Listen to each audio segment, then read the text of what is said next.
What's up, everybody? Welcome to a Monday edition of The Squeeze. I am Tyler Conium. Another weekend has passed. Congratulations to Masters winner Jon Rahm for winning the 2023 Masters tournament. Thus ends our Masters bets. Didn't do great. Had Rory McIlroy, that was part of the squeeze, to finish in the top 10. He didn't even make the cut. We did have Jon Rahm finishing in the top 10 at even money. We hit that. We hit Tiger making the cut. Didn't pick any of the winners and had Matsuyama to finish in the top 10. He was in 8th and 9th most of Sunday and then didn't make it. So there's a reason I don't bet too much golf. But Rory was the only one that was official here. And then just kind of a bummer night. We were floating around up 5 units going into Sunday. So a winning week, certainly. I think up 2.5 units for the week. But a losing day yesterday. The Colorado Avalanche, they won the game, but we had them on the puck line against the Ducks, and they lost. They won 5-4. They just didn't care. They didn't seem it's tough betting this time of year. And then in baseball, we had the Red Sox and the Tigers to go over 8. That finished at 5. So we finished Sunday at an 0-2 day, and then with the juice, it was 2.5 units. So a bit of a bummer, but it is what it is. The NBA is done, so I'm very excited today to go through and do my little bracket with the play-in and then go through, and then I'll be posting some futures. I already have futures that I made in preseason that I'm going to have to go back and double-check for outright winners, and then I'm going to look at those and then look at the bracket and go through it again. And then I usually like to pick 4 teams for the winners and then hope that they all end up in the conference finals, and then we just play off of that. So that should be fun, and I'll be posting that on my Twitter page as well. It won't be official bets because that's silly. But we might have some series winners or something like that. We'll see. But now is the exciting time to start betting the NBA again, starting tomorrow. And I'm going to stay away from the NHL today as well. There's a huge card of NHL games tomorrow with a lot of big, important games that we'll get into. But today is 3 games, and it's 3 all in the major leagues. So we're going to start with the Miami Marlins and the Philadelphia Phillies. And we've got Sandy Alcantara on the hill, and we're getting minus 120. And you'll notice a lot of these bets that I'm going to be making they're going to be first 5 bets. I'm not going to make a ton of money line bets for the full game because, say if you watch the Jays game yesterday, they were up 6-0, or they're down 6-0. They went up 10-6, and then it went to extras. And it's just when you get the bullpens involved, and then especially when you get extra innings involved, with the ghost runner starting on second type deal, I just don't love a lot of straight money line bets. I would rather just bet on the starters, and if a starter has a bad start and we lose that bet, fair enough, but I don't want to lose too many games on the bullpen. So we've got Sandy Alcantara today. He's going up against Matt Strahm for the Philadelphia Phillies, who did pitch well. He's had 2 starts so far this season. He's had 2 no decisions. He hasn't given up an earned run yet. Now, in March 30th against Texas, that was only 1 inning. He did start against the Yankees. It was a 4-1 win for the Phillies, but he only went 4 innings. He recorded 1 walk. Pitched really, really well. But, when you come into this and you look at their depth chart, he is the 5th starter in the Philadelphia Phillies rotation behind Nola, Wheeler, Felter, and Walker. And then you've got Sandy Alcantara, who is arguably one of the best pitchers in all of the National League. He's got a 1-0 record to start this season. He's pitched twice, once against the Mets, once against the Twins. He had no earned runs against the Twins last time out, went a complete game. Pitched unbelievable. Complete game, 1-0 win for the Miami Marlins, 100 pitches.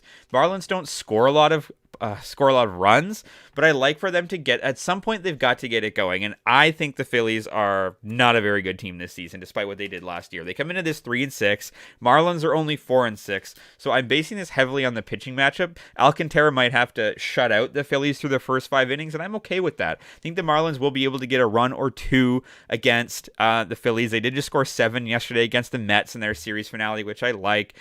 Meanwhile, the Phillies just came off a 6-4 loss to the Cincinnati Reds. So I'm going to bank on Sandy Alcantara. I'm going to take the Marlins on the money line in the first 5. And again, with these money line bets for the first 5, unlike anything else, if you pick the money line, a tie is a push. So it's essentially for the Marlins to be winning or for it to be tied through 5 innings. I like our chances there with Alcantara. So minus 120 at Betway, Miami Marlins on the first 5 money line. Similar bet here with the New York Mets. So we're going to move to New York. We've got the Padres at the Mets. This should be an unbelievable baseball game. This is being played tonight at 7 o'clock. It's probably a primetime game. We've got the San Diego Padres 6-4 and Yu Darvish against the 5-5 New York Mets and Max Scherzer. Marquee pitching matchup without a doubt. Darvish has not recorded a win or a loss so far this season, but he has a 1.8 ERA and a 1.4 WHIP, which is interesting. It's a bit high. Then you look at Scherzer. He's 1-1, but he's got an ERA of 6.35 and a WHIP a little bit higher at 1.41. Now, he's in season opener. He started against the Marlins. He got the win. He threw 6 innings, gave up 3 runs. Didn't have a great start against the Marlins, and then got smacked around by the Brewers last time. And the Mets lost 9-0. He gave up 5 earned runs and 5 1/3. I think this is Max Scherzer's turnaround game. This is the first home start of the season. Last year, he had a 2.29 ERA. Previous to that, 1.98. Yeah, he's getting older, but I think from what he's shown in spring training, he might not be absolutely lights out like 1.9 ERA Max Scherzer, but he's still Mad Max, and I still think he's going to have a really good season. So I think he's going to be fired up for his first home start against the Padres, who are expected to be really good. Obviously, the Mets come into this season as one of the favorites. Darvish has pitched once this season. It was an 8-6 loss to Arizona. He didn't get the loss, but he pitched in the loss. He gave up 1 earned run in 5 innings, but did walk 4 and gave up 3 hits. So I like this as a good spot. Again, similar bet, -120 in the first 5. That's a bet MGM. It might have moved a little bit, so be careful about that. But I like the Mets in the first 5 again, because if you have a tie, it's push. So I like Max Scherzer and the New York Mets at home against the San Diego Padres today. And then our last bet is I'm taking the Atlanta Braves. We're getting them here on the run line at plus money. Now, that might not happen very often. The Braves are 5-1 on the road this year, but only 1-3 at home, which is interesting. They've played 10 games. They're 6-4. They're going up against the Cincinnati Reds, who are 4-4. Reds maybe a little bit better than advertised. They just beat the Philadelphia Phillies. Previous to that, they lost 3 straight, 2 to Philly and once to the Cubs. They did beat the Cubs, but the teams they've played, they started the year with Pittsburgh and Chicago and Philly.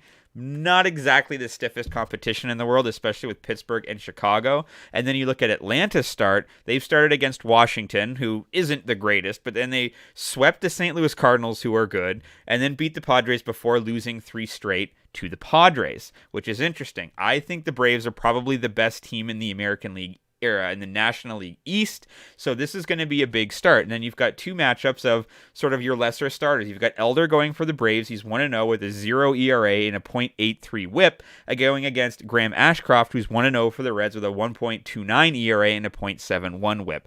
But when you look back historically, is Ashcroft really going to be able to sustain this?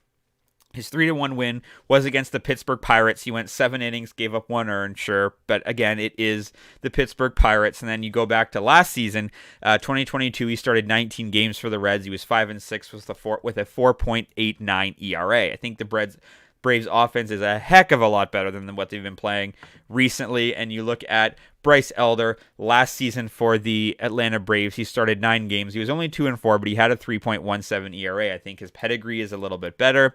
When you look at Elder, he was drafted in the 5th round in 2020. He's a good pitcher. And even though he's sort of he's behind Strider, he's behind Morton, he's behind Dodd, I still think he's going to be able to get it done. And again, you've got the Atlanta Braves now at home. They need to turn around their home record. I think maybe a little bit of early shaky nerves because they're expected to do so well. So I think this is a good spot for them to turn it around. I like this pitching matchup a lot, and the fact that we can get this at plus money for them to win by 2 at home, I'll take it. So the Atlanta Braves on the run line, that's plus 110 at Bet365. So there is your all MLB Monday. I've got the Miami Marlins on the money line in the first 5 innings, -120 at Betway. I've got the New York Mets on the money line in the first 5 for -120 at BetMGM. And I've got the Atlanta Braves on the run line, plus 110 at Bet365. As always, drop a comment if you're fading or following. You can follow me on Twitter at Tyler Connium for more picks and props throughout the day. Twitter, TikTok, and Instagram for just the pick portions. And audio versions available on Apple Podcasts and on Spotify. Let's have a great Monday. There's no best Toronto bet today because there's no Leafs, there's no Raptors, there's no Jays. Big home opener for the Jays tomorrow, so we're off tomorrow, but we'll see. We might make a bet on the side just because it's a Jays opener. So have a great Monday. Let's talk sports.